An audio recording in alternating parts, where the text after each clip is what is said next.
Why, hello there, I didn't see you. I was just reading this fascinating book, Sweetness and Power by Sidney W. Mintz.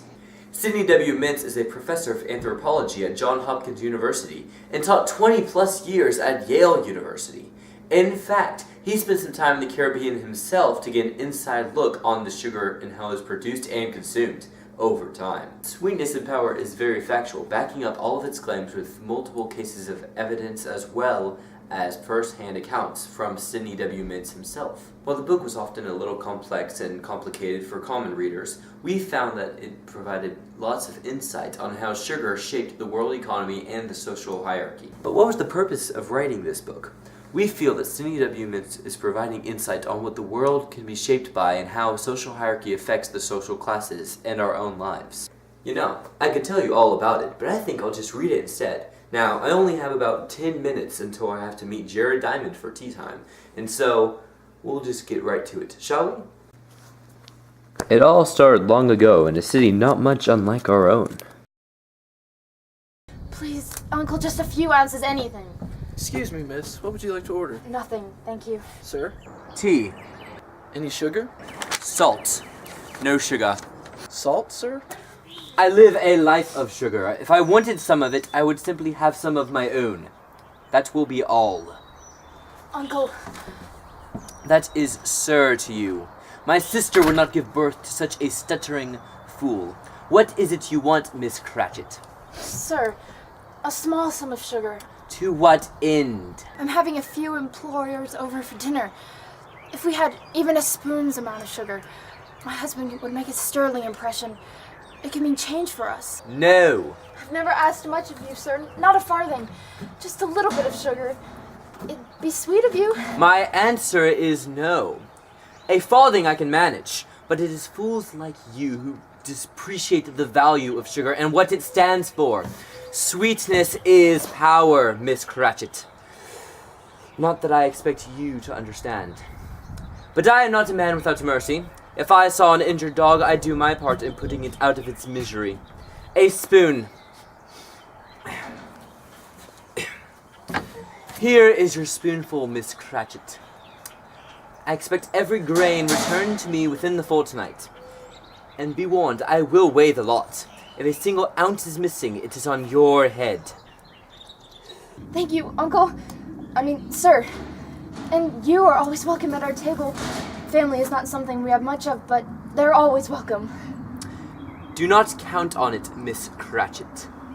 Mrs. Cratchit, sir, I'm married, remember? Ah, yes, happily so.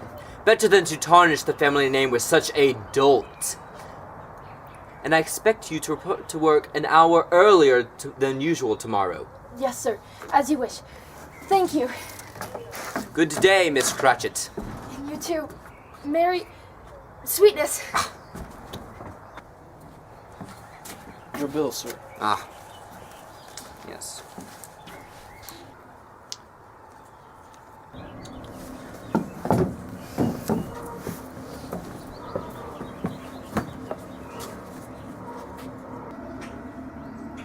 Would you like some sweets, sir? Get those out of my face! Oh, my sweets!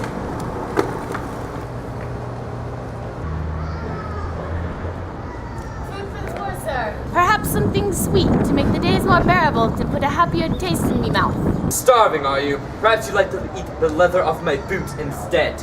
Please, sir, it'd be very sweet of you. Sweet, do you know what I'd find sweet? If God would have the grace to wipe all vermin like you off the face of the earth, all to stop you from trying to eat like us, the civilized people. Let's go of me! Be warned, you will learn the error of your ways. Bah! Snug bug. Scrooge retired to his bedchamber, where after a short dinner of gruel he fell into a fitful sleep.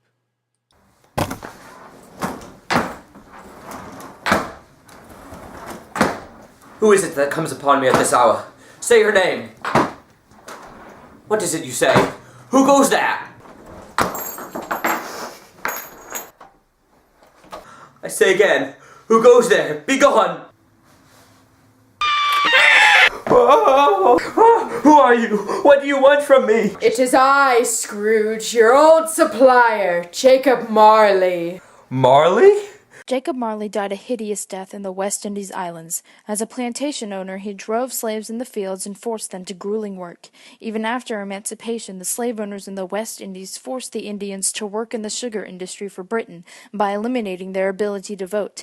Planters also took emancipation in their stride, planting fees to protect the newly freed slaves, which were actually paid by planters. After 1852, when free trade agreements arose to stop the government funding funneled into trade, West Indian planters were able to keep their funding and make mechanization of the sugar industry unappealing, keeping sugar price elevated. Plantation owners such as Marley also held as many as 40 to 60 chairs in the parliament, giving them control over the voting, which also belonged to the cotton industry at the time. What is it you want, Marley? When I received my plantation from hard work, or really the funding from my parents, they taught me to be stingy with my sugar, only selling to the highest bidder and exclusively with a single partner. They taught me not to fear for the savages I drove near death. And look what this has done to me! What has happened to you, Marley? What has happened, Scrooge? Greed has happened! You need to change from your old ways, or you'll be burdened with the change forged in your life. Change while you still can! You are not the Marley I know. The Marley I know would never say such foolish things. You are but a bit of undigested custard, plaguing my mind and my stomach. There is more gravy than the grave about you. Gravy? Do I seem like gravy to you? You sit in your chair, kept warm by a flickering candle. Rich in rags, but poor in the soul. Your chain grows. You will be visited by 3 spirits. No, thank you. Shut up, Scrooge! When the clock strikes 1, you will be visited by the ghost of sweetness past. When the clock strikes 2, the ghost of sweetness present. And when the clock strikes 3, the ghost of sweetness yet to be. My time here is nearly expired. Change your ways, Scrooge. Repent while you still can. It is not too late. Ah! Bah! Snug bug. Ah!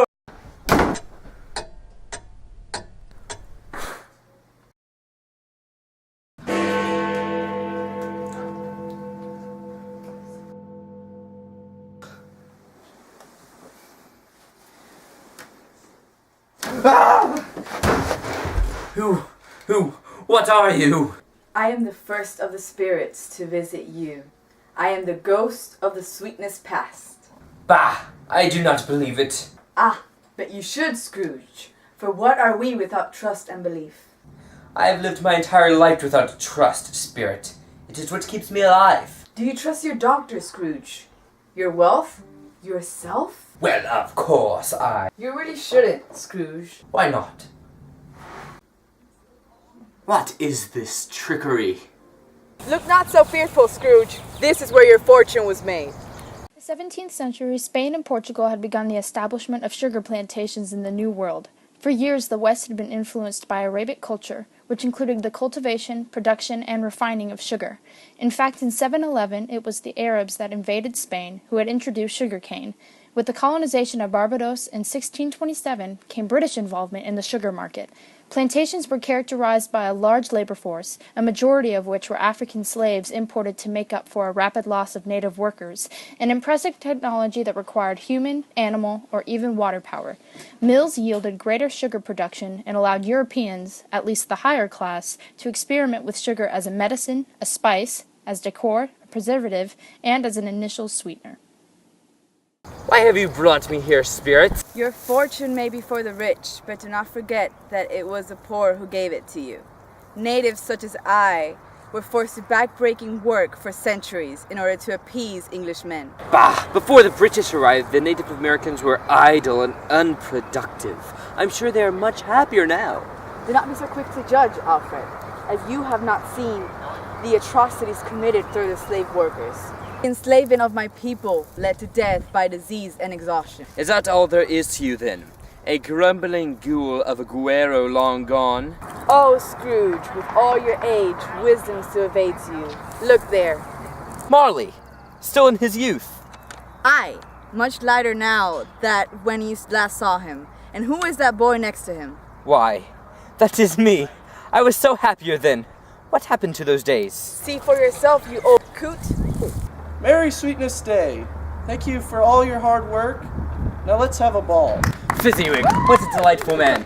I remember him well. He used to give sugar to his clerks when he could. I wonder whatever happened to him. You should know. You ran him out of business. What? Shush. Look over there. A splendid party, Mr. Fezziwig. Thank you, boys. I could not be here without you two. Here, have some sweets. Thank you, sir. What are you doing, lad? I'm storing them, sir. Heavens, why? You must be more charitable. No, I admire that, Mr. Scrooge. Forward thinking. Who is that creature? My heart bounds for her. That is Belle, Scrooge. No, I remember her. Sorry, gentlemen, I must leave you. We were so young, so naive. Very much in love, as I recall. What is this dank place? Do you not remember? It is the chartering house I opened up, with Marley. And who is that? Oh, good evening, Mr. Fezziwig. Good evening, Alfred, Jacob. That's Mr. Marley, Harold. Of course, my apologies, but I can't provide you with my shipment this month. Sir, I promise that... Enough, Harold. For 2 months you've cheated us of our shipments. We'll not float you another one, right, Mr. Scrooge? Yes, of course. Please, Mr. Marley, don't forget that I gave you your start. I shan't, Harold. Is that all you came to say? Yes, yes it is. Good day, Harold. Goodbye, Mr. Scrooge. Goodbye, Mr. Fezziwig. Goodbye. Take me back, spirits. I've seen enough. Not yet. There's a little more to see. Spirit, I no longer wish to see this. Ah, but you must. Alfred. Alfred. Alfred. Look at me. What is it, Belle? Alfred, you promised me marriage. Aye, and it comes. Not soon enough, Alfred. What do you mean? I'm leaving, Alfred. Leaving? Yes, Alfred. I've waited too long for you to wed me. Now I see that you're already married. To your work. How sad it is that the sweetest of things can make one turn sour. I'm sorry, Belle. Just a little more time, please, I swear. No more time, Alfred. The wedding ring I wear now is worth more to you than the oath it will eventually represent. Goodbye, Alfred. I mean, Mr. Scrooge. No! Belle! Go after her, you don't just stand!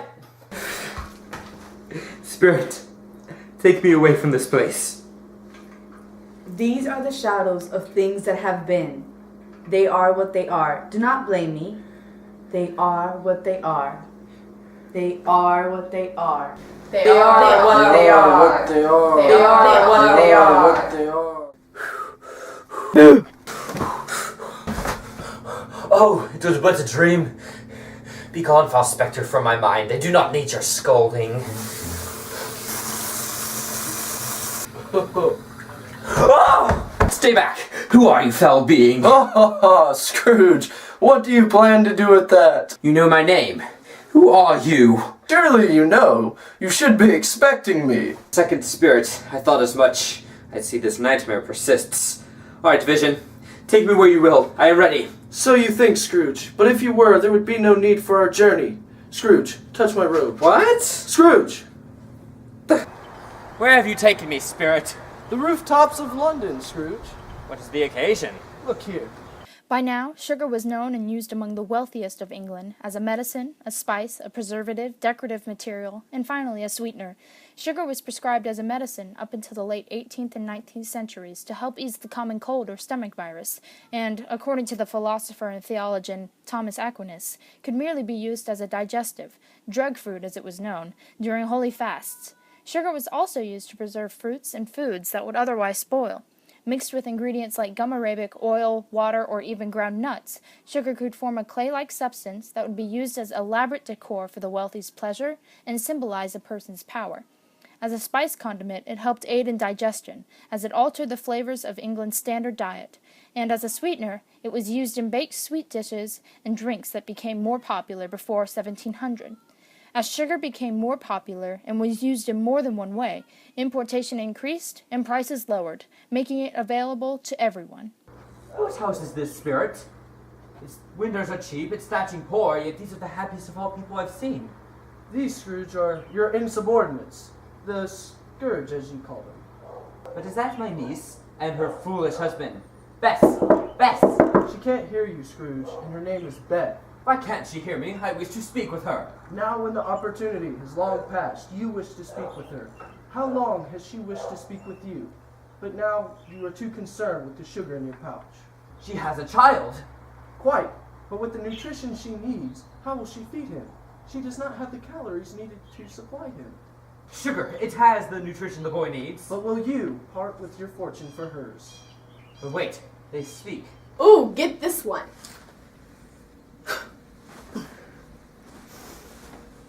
A panther of sorts? 2 legs, you see. A panther walks on all 4. Is it a flamingo? No, a caveman. It is as brutish and savage as a caveman. What is it, Tim? We yield. It's my Uncle Scrooge, you daft man. That's sir to you, Beth. Shut up! Well done, Beth! You've nailed it. Of course! So accurate. Why didn't I think of that? Aye, but while you gorge yourself on cake and cookies, remember that it is his sugar you eat. He donated a lot of it just today. Aye, a whole spoonful. What a saint. Honestly, Beth, I don't know why you treat him so well. He's my uncle, Tim. And if it weren't for him, my mother would have died alone. He made me poor company, but he was the only family I had as a child. In fact, I even invited him to dinner tomorrow night.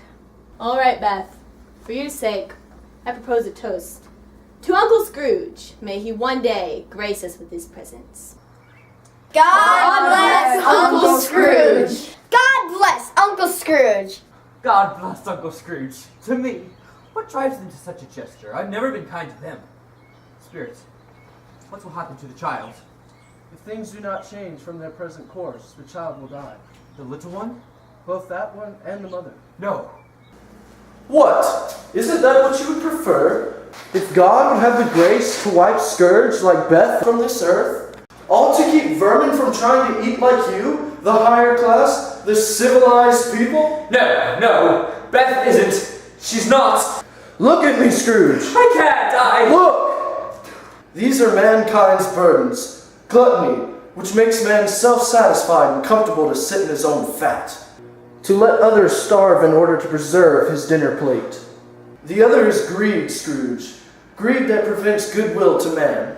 Greed that withholds the hand of help and aid in favor of personal gain. Beware of them both, Scrooge, but most of all, beware of the gold. For the power you inherit from gold fuels your gluttony, and will cause you to choke the ones you love. For a few luxuries reserved only for yourself and those like you. Spirit, you fade. I'm growing old. The present is fastly fleeting. Scrooge, don't let it slip away. I won't. I promise I won't. I won't.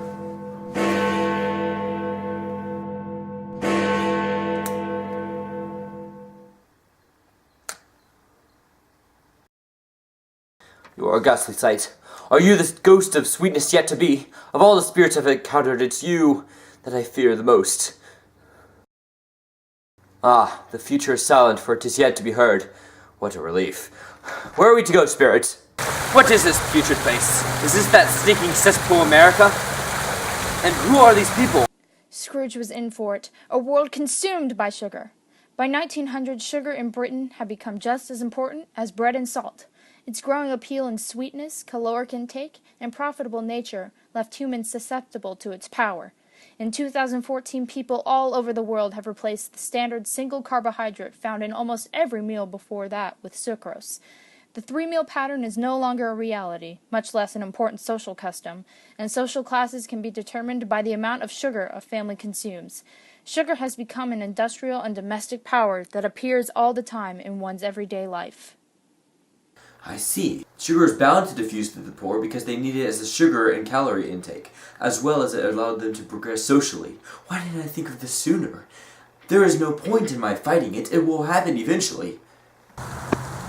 Spirit, why have you brought me here? There are no one here but the dead. Why are there so many of them? Beth, no. Spirit, are these the graves of those who died in poverty because of my selfish ways? Spirit, I repent, I do. Take me from this place. Whose grave is this, Spirit? Is it another dear friend of mine? Is it Is it Marley's or Fizzywigs? Is it Bell's? Oh, whose is it?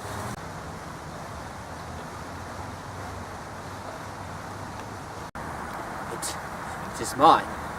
Well, of course I'm dead by this time. It's been so long.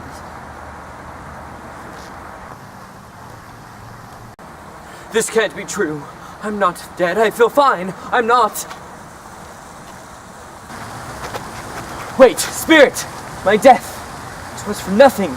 I understand now. My thesis is that sugar has evolved from being a treat for the rich to a necessity of the poor. It has become both a food and a status symbol, as symbolic as the Thanksgiving turkey, and has altered family structure to fit around mealtime schedule. Now release me!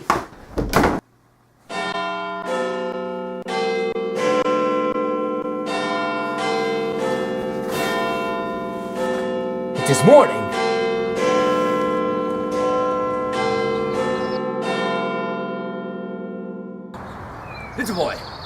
Little boy, what day is it? A Thursday, sir. Thursday. Oh, blessed Thursday. And yesterday, what day was that? A Wednesday. Why, a Wednesday, I believe, sir. Wednesday. A truly fantastic day besides. As long as every other day, just as wonderful. Tell me, little boy, do you like sweets? Yes, sir. Right then. Wait right there. Yes. Here are 50 pounds. Go and buy the cake, the one as big as you, and have them bring it to this address. Oh, and keep the change. And the sweets. Buy yourself a good sweet while you're there. Yes, sir.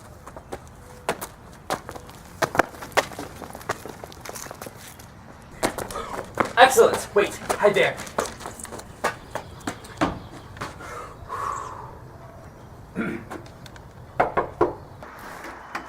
Uncle? That's sir to you, Cratchit.